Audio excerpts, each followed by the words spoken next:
very often business skills don't transfer. You have people who are really, really good at one business and it doesn't transfer to another. You have some businesses where intuition is everything. I think retailing is one of those. Why did Sharon White not succeed actually, didn't do that badly at John Lewis? And the answer was she didn't really understand retailing and didn't get other retailers in to do it with her. So if she'd had the right couple of people there, she would have been much, much better. I do know her, she's a friend. I think she's totally terrific. On the other hand, someone I knew very, very slightly was John Sainsbury.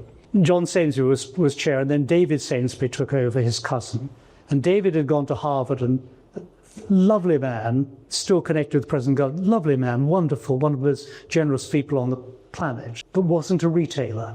John was. I had a friend who was a senior buyer in Sainsbury, and she did the clothing line. And she remembered John. She was walking around a shop, and John was walking with her. He said, Sharon, those tights are too cheap, and walked on. And she said, I knew they were too cheap. I knew I'd mispriced them. But how did he know that? Nobody else other than me knew I'd made a mistake. He could just see them.